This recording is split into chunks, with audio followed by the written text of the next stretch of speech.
Orang nampak dia kedekut, asyik menabung, tak shopping macam orang lain. Tapi orang tak tahu sebenarnya dia sedang beli ketenangan untuk masa hadapan. Ramai wanita hari ini lebih suka menabung. Duit gaji simpan, bonus simpan, duit raya anak pun simpan. Orang luar mungkin pelik, buat apalah simpan banyak-banyak sangat? Hidup ni bukan kita kena enjoy ke?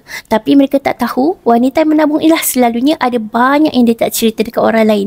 Dia simpan bukan sebab dia takut hidup susah, tapi sebab dia pernah rasa susah. Dia tak tahu lagi apa kerja pada minggu depan, bulan depan ataupun tahun hadapan. Tapi bila kita ada tabungan yang kukuh, contohnya dalam bentuk simpanan emas, hati tu lebih jadi tenang. Nak hadap kecemasan, kita tak perlu pinjam duit orang. Nak bantu suami, nak bantu keluarga ataupun nak bantu mak ayah, tak payah lagi kita nak minta simpati pada orang ramai. Tak payah lagi kita nak minjam duit pada orang lain.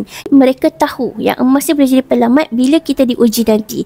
Kalau puan-puan adalah salah seorang wanita yang suka sangat menabung, tahniah saya ucapkan. Puan-puan sedang menyediakan dana kecemasan untuk masa hadapan. Bagi mereka yang mulakan tabungan emas sendah RM100, tuan-puan boleh saja hubungi Fiza. Konsisten menabung sikit-sikit, lama-lama nanti barulah tuan-puan ada simpanan yang cukup. Nak mulakan simpanan emas, mudah saja. Tuan-puan boleh saja rujuk di pin video Fiza ataupun klik di link bio untuk bisa bantu sebaiknya.